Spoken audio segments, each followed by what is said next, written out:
Welcome to the 2024 Winter Classic Student Cluster Competition Studio Update Show. Now, here are your hosts, Dan Olds and Addison Snell. Hey, Dan Olds here. Got a big studio update show today. And the official introduction is this is the 2024 Winter Classic Invitational Student Cluster Competition Studio Update Show. It's hard to get that all out because I'm in a hurry to get to this topic and our special guest commentator. Let me just go ahead and bring him in right now. It is, drumroll, Henry Newman. Henry, hey, how are you? I'm great, Dan. You? I'm good. I'm really happy to be doing this with you. This is going to be fun.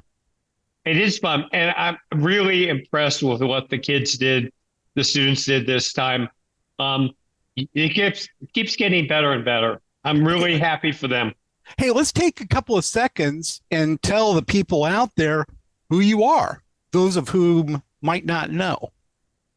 I was involved in HPC since '81. I just retired, partially retired about a little over a year ago, and doing a little consulting work. Very good. But Henry's selling himself a little short because he's been involved in an awful lot of the development of HPC. He says since, 1980, 1981, I think it went back probably into the late 40s, but he can't really talk about that stuff. And I'm not that old, Dan, but thank you.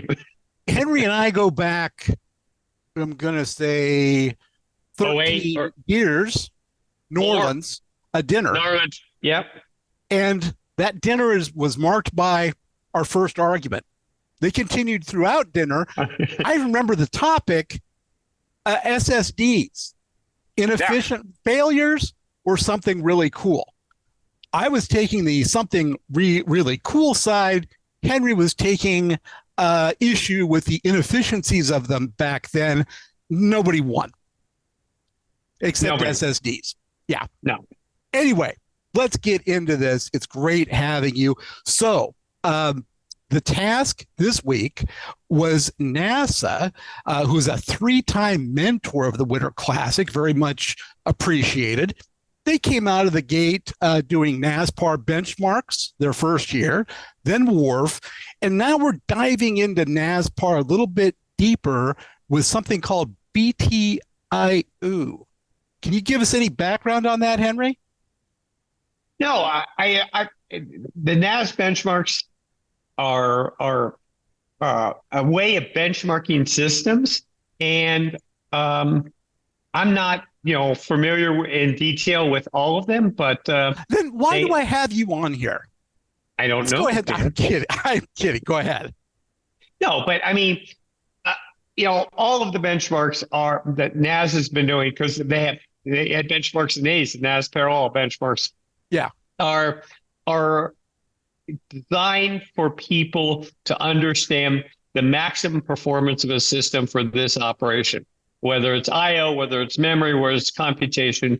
And what's interesting is that the narrow range of performance that you got from the various clusters with which these we benchmarks have not revealed yet, but yes. No. Yeah. Yes, I haven't, but I didn't reveal anything. No. But yeah, and I don't know. It seems to me like BTIO is a good next task for them after LINPACK and HPCG. We're kind of ramping up. Does that make sense? Okay. Yes, it makes total sense. And their next challenge will it be an actual serious application from the folks at Oak Ridge.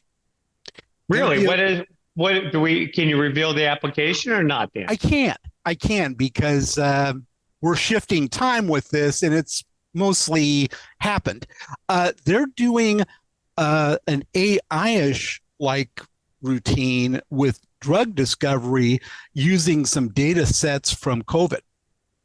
Interesting.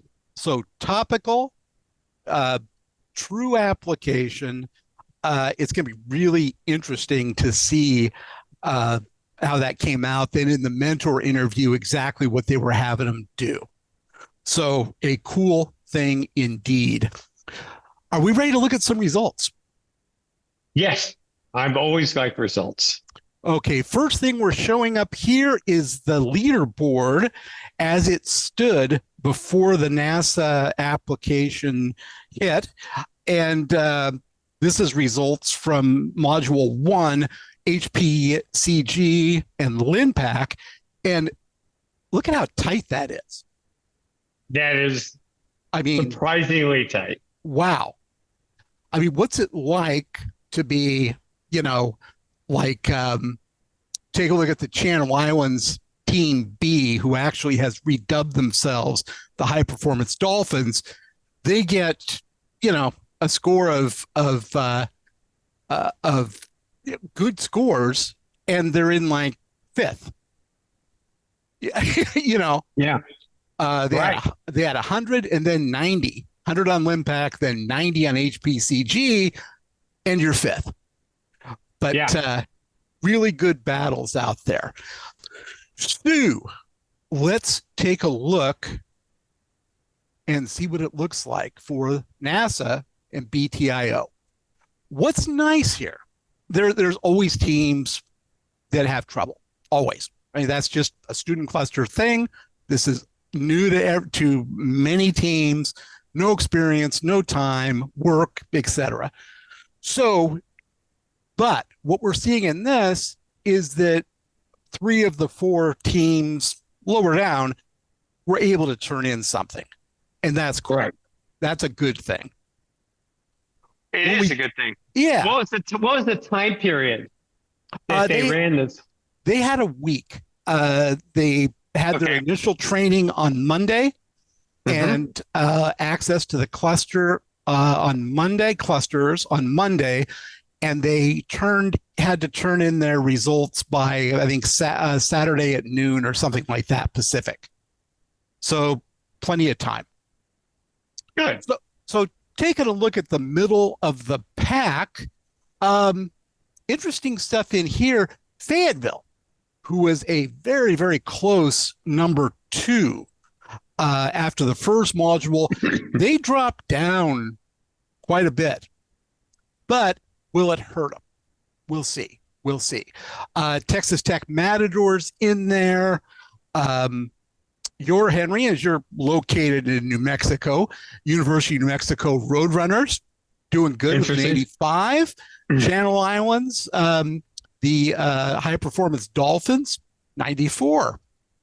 But a 94 isn't enough to get you into that top echelon, strangely enough. Really? Yeah. We still have some slots above there. Wow. Yeah. Impressive. Let's fill it in the rest of the way. Okay. This clears it up. It is pretty top loaded. UC Santa Cruz, I think they were in 4th before. They came streaking up and took it, got the 100 points. Wow. Well, yeah. And what is 100 points? How do you get 100? It's a good point. That should have been explained. We normalize. So the top score gets 100, and everything underneath it gets some percentage of that based on their results. Got it. And your University of New Mexico Lobos came in second, 97.35. Texas is in there with the Red Raiders this time. And then, of course, the Channel Islands High Performance Dolphins. Pretty impressive how close they are. And they're all getting the same training, correct, Dan? They're getting the exact same training, and they're using the exact same systems. This is complete level playing field, which is what I really like about this competition. So we're going to want to see how this impacted the big board. How does this change the overall results? So just to kind of refresh everyone's memory out there and keep them from having to scroll back, Here's a picture of the big board that we looked at earlier, right? 10 points between first and fifth. Right. And this is out of 200 points possible, maximum, that they could have scored at this point. And, you look at the Matadors, they're fractions of a point from getting the total max. So very nice, incredible, good stuff. Now let's see what happened. Here's the next leaderboard, the final leaderboard, and we see that things have changed. Again, good that the other teams are on the board, but take a look at the battle for New Mexico, Henry. Yeah. Lobos and Roadrunners, very tight battle, but they swapped places. Interesting. Lobos are now slightly ahead. Did they have the same advisor? Yes. Yeah. Same advisor, two teams. Again, same training, same hardware. Then that means the student. It's all up to the students. They did a great job. It is. Well, they're doing equivalently great jobs. The thing about the Lobos team is that they have some students that had experience last year and experience from doing SC. The Roadrunner team, completely new, completely inexperienced in these competitions, but they do have a couple of team members who have some HPC experience. So I think that's what's pulling them through. Interesting story. You don't know, Henry, but when they were in the competition for the first time last year with one team, you know what they did during the off weeks? No. They scavenged up hardware around campus and built their own clusters for fun during their week off. Really? Good for them. Wow. Yeah, that was impressive. And these are the kind of people that companies want to hire. Yes, absolutely. We also have, moving up, we see Fayetteville in fifth place, and they also had a fifth place finish in BTIO, so it's fitting. And they're still only 10 points out of the lead. So that's good. Their strong performances earlier really helped them. And then we get to the battle for Texas. It was the Matadors on top. Now it's the Red Raiders. Interesting. Okay. Yeah. I mean, and we're talking small numbers of points. These all essentially round to the same number because we have 700 points possible in the competition. And we're only at 300 maximum so far. And Santa Cruz earning themselves a very close, not very comfortable second place. The Channel Islands High Performance Dolphins Deluxe are very close to the top in third. So close. Yeah, I would. You with three more things to do. This is a horse race. Four more things to do. Four more. Yeah, you're seeing Oak Ridge, AWS, and Google, but then there's an interview that also counts for 100 points. Interesting. Well, this is a real horse race for the maybe the top six even. Yeah, and historically, we did have a team on the last challenge, which was AWS, and the team was Prairie View, who came from kind of a middle of the road fifth all the way up to second on open foam because they were the only team that had the idea of, hey, let's course in the mesh.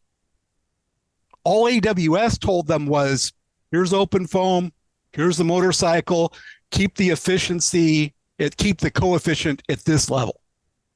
And so everybody's doing everything they can, except Prairie View, who said, why don't we play around with the mesh a little bit? And they came in with an order of magnitude better results than anybody, which was enough to put them into second, and they won in the interview. It's exciting. But Good I for think them. We're coming towards an exciting finish here, too. Oh, this is gonna be really amazing to see, the competition. I'm sure that the students know these scores and they're gearing up to play to win. They do. And what's coming up from us is there's going to be more of these studio update shows. We're going to start doing student interviews, rolling those. Some of they're going to be fun. You're going to get a chance to meet them. And one of the things I'm asking in all of the interviews is, what do you want to do? Internship, graduation, career. And for those of you that are looking for good new hires out there, that's something to really pay attention to. And we can help you get in contact with them. So Good stuff. Also, interviews with the mentors again. We're going to be talking with the NASA mentors in an upcoming show. The remaining mentors, Oak Ridge, AWS, and Google. We're looking forward to those. So there you go. Did you have a good time, Henry? Is this fun?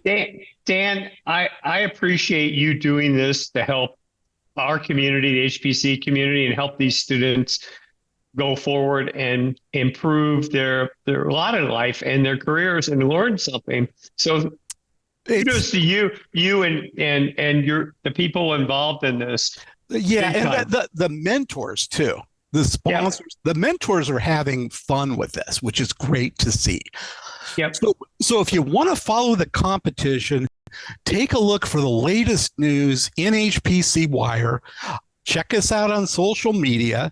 You see our stuff on the screen right now, how to do that, and our website, www.winterclassicinvitational.com.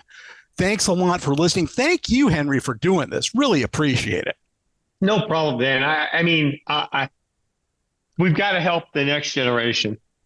Yeah, and you've always had an interest in these too. Yes, always have. Great.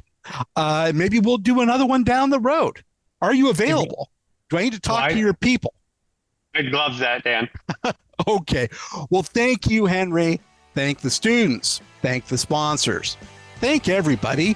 And thank you out there for watching. We will come back at you again soon with another Winter Classic Studio Update show.